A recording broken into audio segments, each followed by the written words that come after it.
Hola, bienvenidos a nuestro curso La Iglesia Apostólica. Este curso es fundamental para nosotros en Unánimes porque valida de alguna manera la forma como nosotros nos reunimos como iglesia o, para usar términos que usamos en el ministerio, como eclesía. Este curso es importante para todos nosotros, pero estoy seguro que también va a ser importante para los otros hermanos cristianos que se congregan en otras iglesias. Nuestro curso está basado parcialmente en publicaciones del doctor Tom Wadsworth y particularmente en los videos Why the Early Church Didn't Have Worship Services y en una serie de videos dados en un curso por parte de Tom que se llama The Assembly, How We Got Worship Wrong. ¿Y por qué Tom? ¿Quién es Tom Wadsworth? Bueno, como expositor, él tiene 40 años de experiencia como orador, es un gran comunicador, 10 de los cuales provienen de los púlpitos, de predicación en los púlpitos, 10 años en la radio, 40 años como locutor, para más de 15,000 comerciales de radio y televisión y 3,000 videos. Todos ellos transmitidos en los 50 estados de los Estados Unidos y también de forma internacional. Tom es un académico. Él tiene un doctorado en Nuevo Testamento del Seminario Teológico Bautista del Medio Oeste en Kansas City. También tiene una maestría en Teología Bíblica del Seminario Teológico Bautista del Medio Oeste también. Tiene otra maestría en Divinidades de la Escuela de Teología Harding y una licenciatura en Estudios Bíblicos de la misma universidad. Además, Tom es amigo nuestro. Él amablemente nos ha facilitado su material de investigación, sobre todo el usado en su tesis doctoral, que son alrededor de 300 páginas, donde él investigó las prácticas de las asambleas cristianas o de las eclesías del primer siglo, desafiando la noción común de que la adoración es el propósito principal por el cual nos reunimos como iglesia. Derivado de todo este material, hemos planteado varios objetivos para este curso. Primero, necesitamos comprender los conceptos de adoración, culto, alabanza y reunión.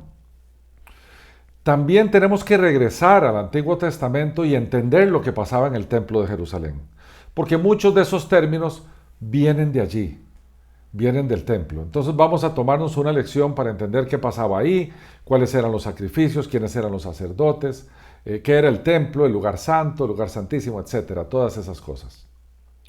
También nos trasladaremos al primer siglo. Estaremos presentes en una de las reuniones de la iglesia temprana o la iglesia apostólica para comprender qué quiere decir el tema de actividades de edificación. También iremos haciendo un recorrido por la historia para ver los momentos históricos donde poco a poco se fue desviando la forma como los cristianos nos reuníamos en la iglesia fundada por los apóstoles y cómo llegamos a hoy. Y también, finalmente, vamos a estudiar cómo se reúne la iglesia hoy y cómo debería serlo. El curso comprende 9 lecciones. Son lecciones, la más extensa no creo que sea más de 40 minutos, pero sí estoy seguro que va a ser muy entretenido para todos ustedes, muy aleccionador, y vamos a estar viendo conceptos nuevos que siempre han estado en las Escrituras, pero que por alguna razón hemos ignorado. Esta primera lección es una lección introductoria que nos sirve de marco para analizar todo nuestro tema de la Iglesia Apostólica. Y surge tal vez una pregunta. Hoy en día tenemos iglesias muy grandes y de sana doctrina como Grace Community Church, liderada por el pastor John MacArthur, o tenemos varias iglesias importantes, tenemos ministerios muy grandes, doctrinales, como Ligonier Ministry, de los cuales nosotros somos asociados. Vemos por todo el mundo iglesias de teología reformada que se congregan al estilo antiguo, al estilo de la Reforma, y entonces decimos, ¿cómo se nos ha escapado o por qué no les hemos puesto cuidado a cómo se reunía la iglesia cuando la iglesia nace? Y en verdad esto tiene algún origen en la Iglesia Católica Apostólica Romana, porque ese era su estilo. Eso lo veremos en la penúltima lección. Sin embargo, a partir de la Reforma Protestante del siglo XVI, los servicios tradicionales, llámese los servicios que se hacían en las iglesias católicas apostólicas romanas, las que venían por orden del Vaticano, los servicios continúan siendo muy parecidos, solamente que se eliminan aquellas partes litúrgicas donde el vino se convierte en la sangre de Cristo y el pan se convierte en el cuerpo de Cristo. Hay un cambio de sustancia. También el altar desaparece como término y pasa a ser el púlpito, y lo más importante es la predicación de la palabra de Dios y no el sacrificio de la misa. Sin embargo, se conservan los modelos. Se conservan edificios llamados iglesias o templos, donde hay alguien presidiendo y ya sea predicando o instruyendo, y hay una congregación que en forma pasiva escucha.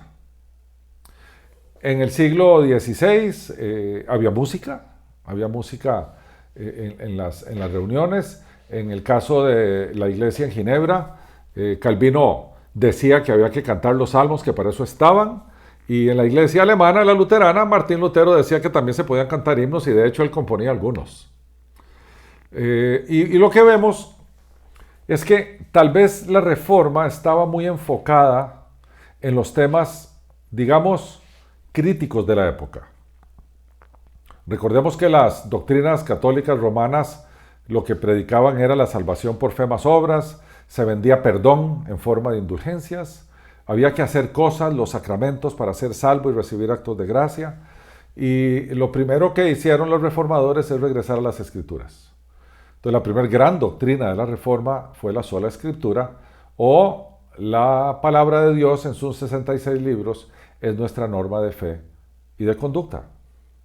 Y entonces, por una parte, se dedicaron a validar que las Escrituras es la palabra de Dios, llamémosle a eso bibliología, o sea, los aspectos históricos y técnicos de la Biblia, y fundamentalmente enseñaron que desde las Escrituras nosotros entendemos que la salvación es por fe solamente, por gracia solamente, en Cristo solamente.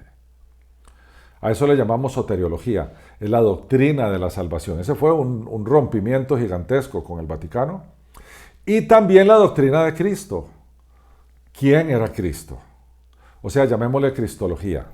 Cristo Dios, hecho hombre, encarnado en aquel niñito que nació de María, que era virgen, y que posteriormente vivió, fue crucificado, resucitó al tercer día, después ascendió a los cielos.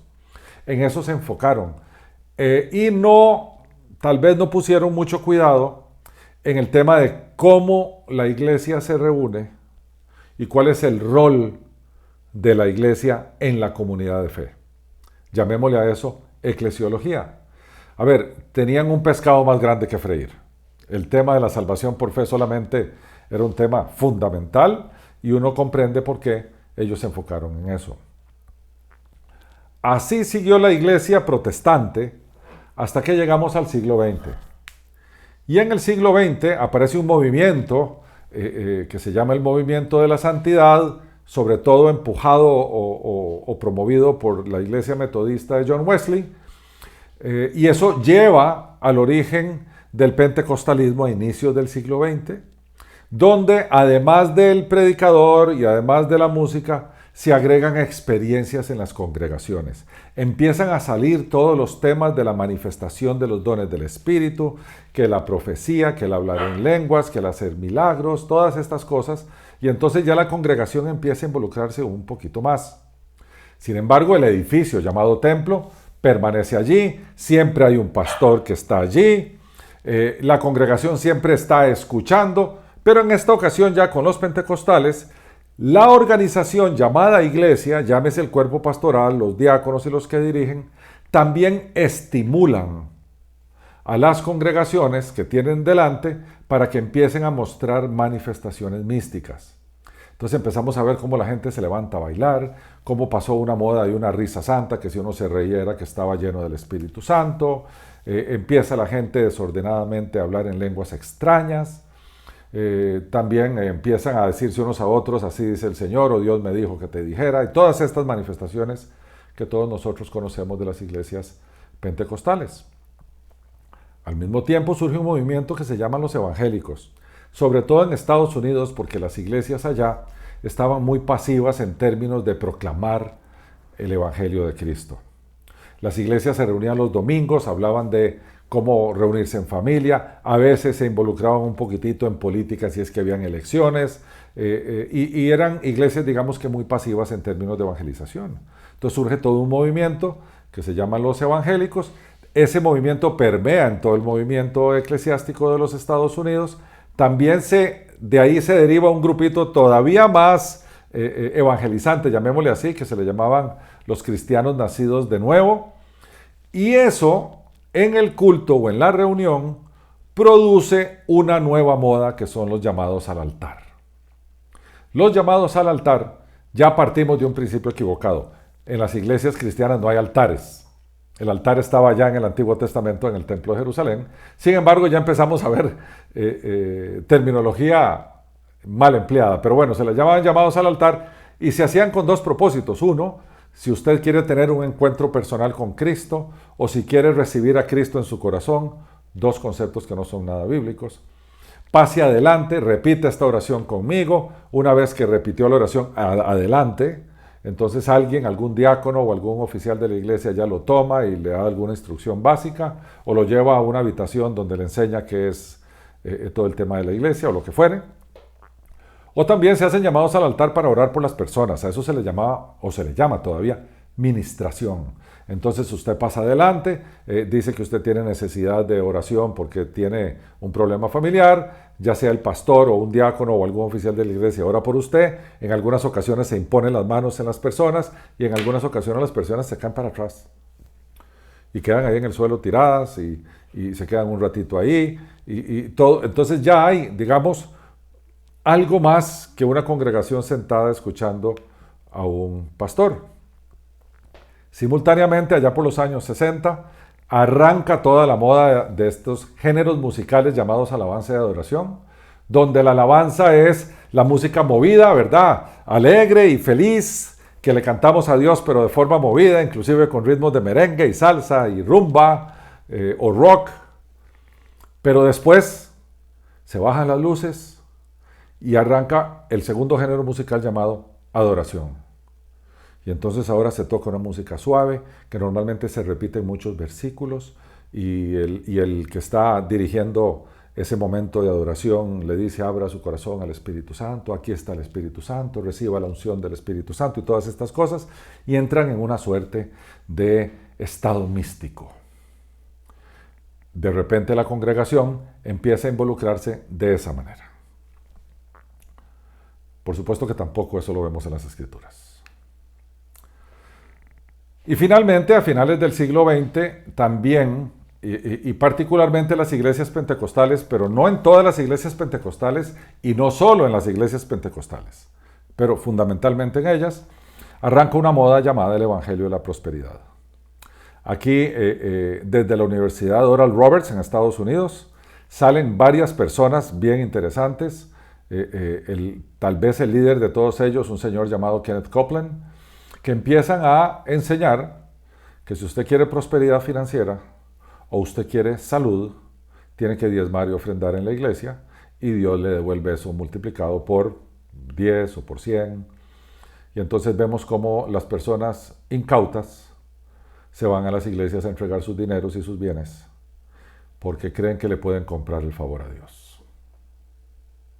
A Dios no recibe sobornos, dice la Escritura, y eso es como sobornar el favor de Dios. Claramente eso no solamente no es bíblico, sino que eso es robarle a las personas. Eso es estafar a las personas. Particularmente en Unánimes tenemos una posición de alta crítica a todo este tema de la explotación financiera de las iglesias de la prosperidad, a personas que inclusive le dicen: si usted tiene una deuda, venga y pague el 10% de su deuda en la iglesia y verá cómo Dios le paga el 90% restante. Son estafadores que se visten de pastores. Ninguno de esos es un pastor del Señor. Y resulta que entonces, como no les basta con una iglesia, montan 4 o 5, y como hay 4 o 5, ponen pseudopastores en cada una de ellas y se autonombran apóstoles. de esas 4 o 5 iglesias. Y ahora hay que llamarle apóstoles porque reciben diezmos y ofrendas de 5 iglesias. Yo sé que este no es tanto el tema que nos ocupa en este curso, pero no puedo dejar pasar la advertencia y la señal de alarma para que si alguno de ustedes asiste a una iglesia de estas, o algún pariente o amigo asiste a una iglesia de estas, por favor, salgan de ahí lo más rápido posible. Porque hasta ahí hemos llegado. Pero todavía falta. Porque en el siglo XXI se nos hizo también de moda las mega iglesias. Las iglesias gigantescas que albergan 3, 4, 5 mil personas por servicio, tienen unas infraestructuras carísimas. Esas iglesias tienen que ser llenadas de gente para poder pagar esos gastos enormes que tienen. Estas mega iglesias usan la música como un medio para atraer gente, entonces de repente se convierten en shows de altísima calidad y la congregación se convierte en audiencia que evalúa el show. Entonces, si el show se deteriora, la audiencia se va para otro lugar donde haya un mejor show. Porque la música tiene eso, la música incentiva los sentidos, la música nos mueve a todos nosotros y nos emociona. Entonces, con música podemos hacer muchas cosas buenas, pero también podemos manipular emociones y experiencias. Y entonces vemos en estas iglesias o en estas mega iglesias que hay un montón de gente que va a ver el show que no son creyentes, pero igual están llenas de paganos o están llenas de gente que no es cristiana disfrutando del show. También vino una moda a finales del siglo XX, principios del siglo XXI, donde la prédica desde los púlpitos se hace una prédica más bien de autoayuda y humanismo, donde se predica que nosotros somos fundamentalmente buenos, que nosotros tenemos una esencia buena, se incentiva el yo y el crecimiento del yo y los logros míos. De repente aparecen términos como despierta el gigante que hay en ti. Particularmente quien arrancó con este liderazgo es Joel Osteen en la iglesia Lakewood y se hizo la iglesia más grande de Estados Unidos. A todo el mundo le encanta que le digan que usted es un gigante, que usted es buenísimo, que usted puede lograr lo que quiera si se lo propone, y sacan a Dios de la ecuación. Y lamentablemente nosotros en Latinoamérica copiamos todos esos modelos. Tenemos mega iglesias, tenemos iglesias de la prosperidad. En Guatemala está la más grande, la de Cash Luna. En Honduras está la de Maldonado. Aquí en Costa Rica hay 2 o 3 gigantescas que andan por todas estas cosas, copiando todos esos modelos y siempre están llenas de gente. Lo único que no hacen es predicar el evangelio y hablar de la palabra de Dios. Pero bueno, también, ¿dónde es que empiezan a manejar estas cosas? Y debo decir que no todos son sinvergüenzas o ladrones. Hay gente que cree de buena fe y están equivocados de buena fe. Porque vamos a ver ahora todo este tema de las reuniones dominicales de iglesias inclusive con sana doctrina, y ya no estamos hablando de esas otras, donde tienen una confusión tremenda con este lenguaje de adoración. Entonces, los domingos o los días en que se reúnen, se habla de que adoramos cuando cantamos, adoramos cuando oramos, adoramos cuando nos congregamos, adoramos cuando escuchamos una prédica. A la iglesia de repente se le empieza a denominar la casa de alabanza o de adoración. También tenemos una liturgia o un orden o un protocolo donde inicia con los anuncios administrativos, de repente pasa la alabanza, que son más o menos 1/3 del total del tiempo que se dedica a la reunión. Después de la alabanza viene la ofrenda no puede venir antes de la alabanza, porque la alabanza nos eleva en nuestro estado místico y nos hace propicios a ofrendar. Entonces después pasa la ofrenda, después viene la prédica y finalmente si la iglesia tiene esta tendencia de la administración o de llamados al altar, pues ahí es cuando se hacen. Hay un líder de adoración, que es el que maneja el grupo de adoración que está allí. Las reuniones, de hecho, ya no se llaman los cultos del domingo, ahora se llaman los servicios de adoración. Y en las reuniones, claramente, si son servicios de adoración, hay actos de adoración que se les llaman así, y se afirma que esta adoración es aceptada por Dios. Solo tenemos un problema. No hay nada de esto en el Nuevo Testamento. Cuando nos vamos al Nuevo Testamento y analizamos cuando ellos se reunían como iglesia, no encontramos nada de esto. Como les decía antes, todo este tema de la diferencia de servicios de adoración o la asamblea, como le llama las Sagradas Escrituras o eclesía, lo vamos a ver en este curso. Vamos a ver cómo se describen esas reuniones del primer siglo y como les dije antes, todo esto está basado en la tesis doctoral de Tom Wadsworth, que estamos usando para nuestra investigación. Vamos a ver algunos puntos que son irrefutables. El número 1. El Nuevo Testamento no usa el término adoración en griego para identificar a las reuniones de los creyentes. Ni una sola vez. Ni una sola. El punto número 2.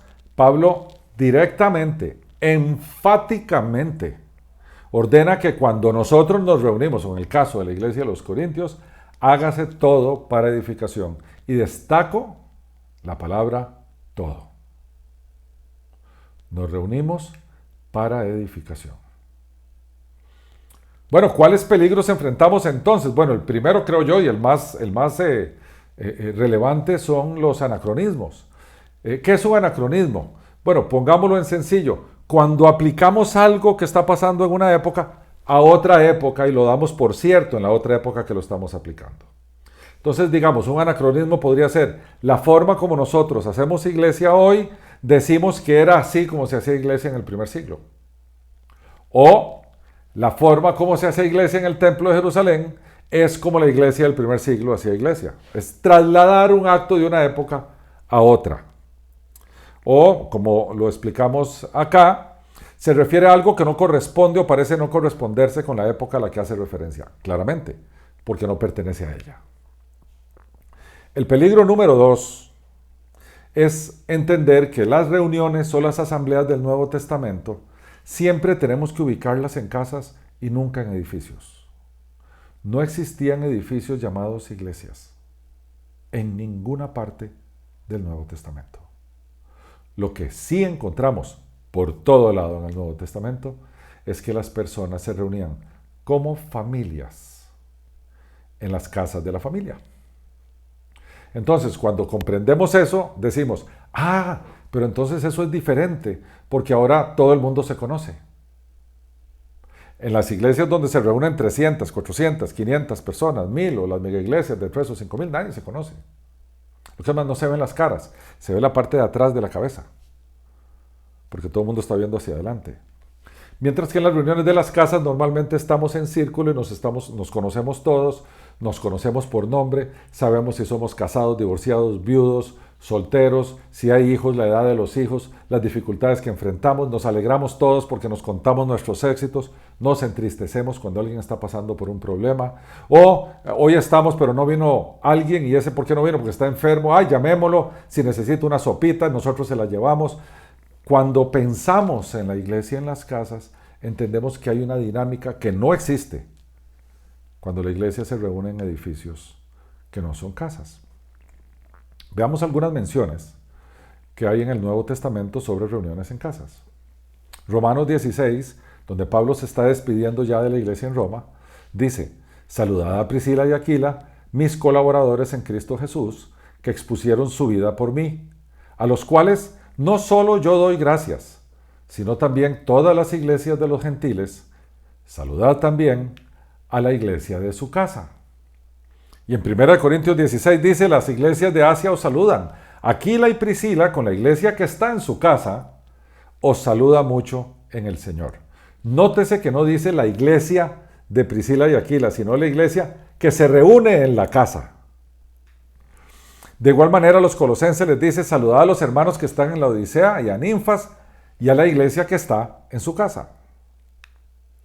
Y finalmente a Filemón empieza su carta diciéndole, Pablo, prisionero de Jesucristo y el hermano Timoteo, al amado Filemón, colaborador nuestro, y a la amada hermana Apia y a Arquipo, nuestro compañero de milicia, y a la iglesia que está en su casa. cuando vemos el Nuevo Testamento y vemos cómo es que nosotros nos conducimos como iglesia, cómo es que nosotros nos ayudamos los unos a los otros, nos amamos, nos consolamos, nos exhortamos, nos damos cuenta que eso solo es posible si la iglesia es pequeñita y está en una casa. Porque iglesias grandes no pueden hacer eso. Entonces, de alguna manera, hemos hecho este gráfico, esto nos lo dio Tom Wadsworth, que representa de alguna forma cómo se reunían ellos. Están en una casa, hay alguien que sabe leer, porque no todo el mundo sabía leer. Entonces, si aparecía una carta de algo o algún documento, ese la leía en voz alta y todo el mundo primero la escuchaba y después la discutían. Y vean que ahí hay niños, ahí hay tal vez jovencitos, también hay un anciano ahí a la izquierda de la fotografía o del cuadro. Vemos a alguien leyendo y es probable que después de que leía algo explicaba. Y si no era él, tal vez el que estaba a la par de él a su derecha, ese era el que presidía, el que sabía más, pero no sabía leer y escribir. Entonces él era el que explicaba. Y arrancaba un diálogo o arrancaba una conversación alrededor del tema. Uf, qué lejos estamos de eso. Entonces nos preguntamos, ¿por qué los teólogos y académicos modernos no han detectado esta anomalía de la adoración en términos que no están en el Nuevo Testamento con la edificación que sí está en el Nuevo Testamento? Veamos algunos de ellos. Edward Schweitzer dijo, es muy significativo que en ningún lugar del Nuevo Testamento los términos usuales de culto, sacrificio, ofrendas y aún adoración son aplicados a la asamblea de la iglesia o a sus servicios. Eso lo escribió en el año 1959. En el año 85, Howard Marshall dijo, un hecho extraordinario es que las reuniones cristianas no están indicadas específicamente con el propósito de adorar a Dios y que el término adoración no es usado como un medio de referencia o descripción de estas reuniones. Y Robert Banks en el año 94 afirma, Pablo nunca afirmó que una persona asistía a la iglesia principalmente a adorar. Ni una sola vez en todos sus escritos él sugirió que este sea el caso. Y nuestro querido John Piper, en el año 96, dice, de hecho, el acto de juntarnos como cristianos en el Nuevo Testamento nunca fue llamado adoración. Me pregunto si no hemos distorsionado el significado bíblico de adoración por usar la palabra para un evento en el que el Nuevo Testamento nunca la usa. Y más recientemente, en el año 2014, Andrew McGowan dice, debemos admitir una dificultad desde el inicio.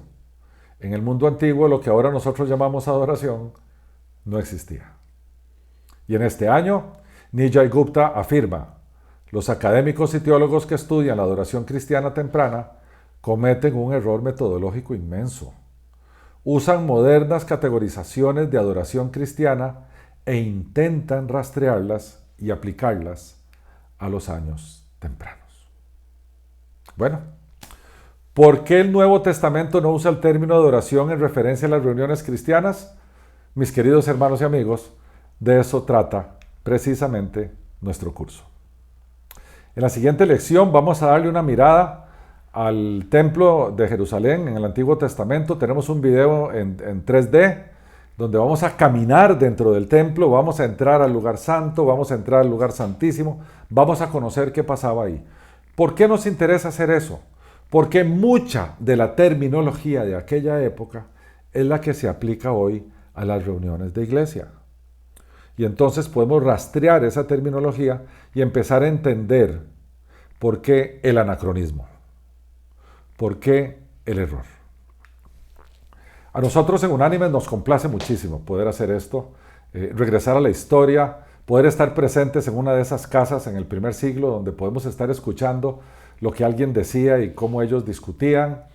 También trasladarnos allá al templo y conocerlo desde adentro. Y también recorrer o caminar a lo largo de la historia para apreciar cómo nos equivocamos. Finalmente, hacer un pequeño análisis de la iglesia actual y hacer una sugerencia de cómo debería ser basada en la iglesia apostólica. A todos ustedes, mis queridos hermanos y amigos, mil gracias por su atención y pedimos a nuestro Señor Jesucristo que los bendiga abundantemente. Hasta la siguiente lección.